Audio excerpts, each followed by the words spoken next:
E aí pessoal, André do Blog de Valor de novo, aproveitando aqui para responder mais duas perguntas que eu acabei de receber aqui no e-mail. Uma é do Gabriel. Gabriel disse que é estudante de engenharia, né, está começando agora no mercado de investimentos, andou pesquisando muito e leu muito sobre a letra de crédito imobiliário, né, inclusive viu alguns vídeos aqui, entendeu que é um investimento de renda fixa, portanto mais seguro que outras opções que são mais voláteis, né?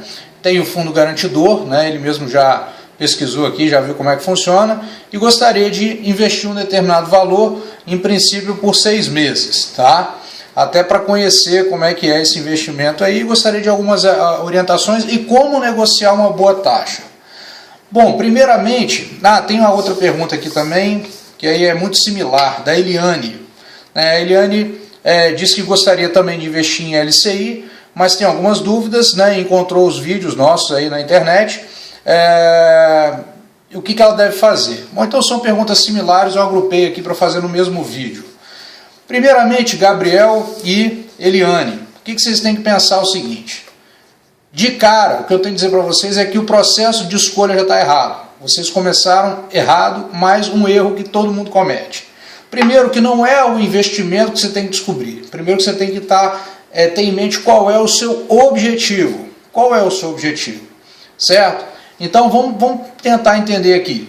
Ambos estão começando a formar uma reserva agora, né? Uma reserva financeira agora. Então quando a gente está começando a montar uma reserva financeira, o que é importante que essa reserva financeira tenha? Ela tem que ter liquidez, ela tem que estar disponível para que possamos resgatar quando precisarmos. Por quê? Porque a primeira reserva, a primeira parte da nossa carteira de investimentos, ela é montada justamente pela nossa reserva, que é a reserva para emergências. Então, o que são reservas para emergência? São aquelas situações que acontecem na nossa vida, eventualmente, e que nos geram uma necessidade de dinheiro e que a gente vai tirar justamente da onde? Uma reserva de emergência. Então, muitas vezes as pessoas falam assim, não, mas eu não vou precisar desse dinheiro e tal. A questão não é precisar ou não precisar, porque quando a gente fala que não vai precisar, a gente está levando em consideração que a gente não vai precisar, porque a gente não está planejado para utilizar. Porém, a reserva de emergência ou de imprevistos, ela é justamente relativa a coisas que não estão previstas, né, e que podem acontecer.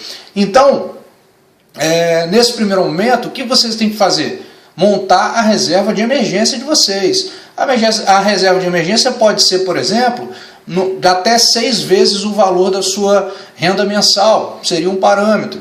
Dependendo se a pessoa é concursada, né, tem uma certa estabilidade, se a pessoa tem uma renda que oscila muito, se a pessoa é empregada de uma empresa privada, então isso tudo vai variar. Então eu acho que a primeira reserva, que é a reserva de emergência, ela deve ter entre 6 e 12 meses o seu custo de vida. Tá? Por quê? Porque a partir daí você está totalmente coberto contra qualquer necessidade que possa surgir, né? qualquer eventualidade, por mais drástica que seja, tanto de saúde, quanto uma troca de carreira, de empresa, né? Se for o caso.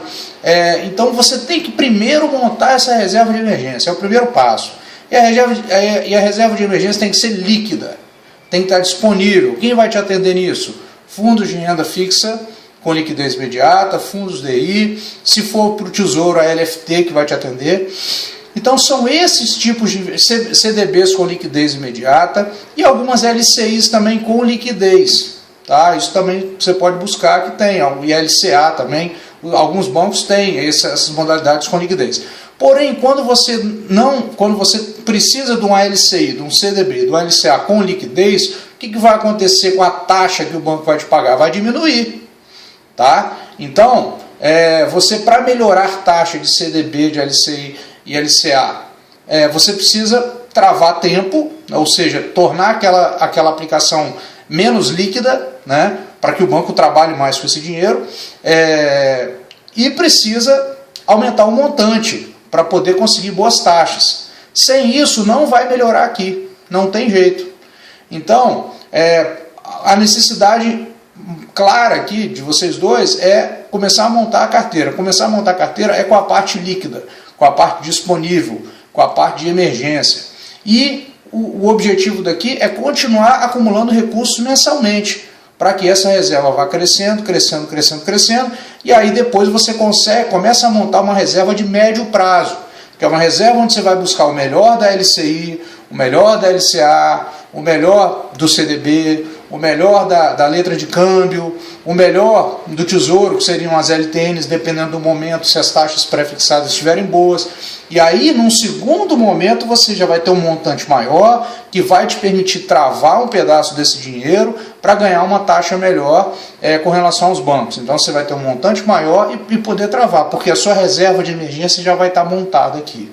Então, o recado que eu tenho que deixar para vocês dois é que vocês não devem se ater à condição de que o investimento tal, vocês gostaram e querem esse investimento. Porque isso aí é uma ilusão. O que você tem que ver é qual é a necessidade no momento e quais os investimentos que se adaptam à sua necessidade, ao seu planejamento, e não querer forçar um determinado produto porque você acha que ele rende mais. Porque ele pode não render mais ou ele pode ser inadequado para o seu momento. Então, a lógica da escolha e da montagem da carteira não obedece à melhor rentabilidade. Tá? Se fosse assim, todo mundo ia escolher a melhor rentabilidade, mas um investimento travado em 5 anos. Aí eu tenho uma emergência hoje, o que eu vou fazer? Não pode ser assim. Então, pensem no planejamento de investimentos, na construção do patrimônio a longo prazo. Então, pela realidade de vocês aqui, é montar a reserva líquida, a reserva de curto prazo, a reserva disponível, que vai te render o quê? 100% CDI, né? Mais ou menos por aí, 100% CDI bruto, né? Então é isso que você tem que buscar. Hoje o CDI, a taxa analisada é 11,09, então é esse valor aí que você tem que buscar, entendeu? Bruto. Então é isso aí, depois só vai melhorar a rentabilidade depois que a parte líquida estiver disponível. Até uma carteira de investimentos de 3 milhões, de 4 milhões, ela tem grande parte disponível ganhando 100% CDI. Por quê? Porque uma parte tem que ficar disponível para esses imprevistos. Então toda a carteira tem que ser uma diversificação por prazos. Primeiro é o dinheiro de emergência, depois um posicionamento de médio prazo, lá de 2 anos a 4 anos mais ou menos, e depois um longo acima de 5 anos, onde você vai ganhar dinheiro mais longo, entendeu? Aí isso atrelado ao perfil de risco que cada um tem. Então, com relação à dúvida de vocês, eu acho que vocês não devem ter LCI, porque o montante de vocês não vai permitir boas taxas e vocês precisam primeiro compor uma reserva líquida e disponível, perfeito? Esqueçam rentabilidade, porque olha só, vou chutar um valor aqui, tá? Vou chutar um valor, R$1.000, com 10% ao ano são R$100 por ano, ou com 9% ao ano são 90, a diferença é de R$10, não dá um picolé, não dá um sorvete de diferença. Então o trabalho é vocês continuarem fazendo o trabalho de acumular mensalmente, depositar dinheiro, porque é isso que vai fazer com que essa reserva, esse seu patrimônio cresça. Tá bom? É isso aí, espero que tenham gostado, um grande abraço e até o próximo aí.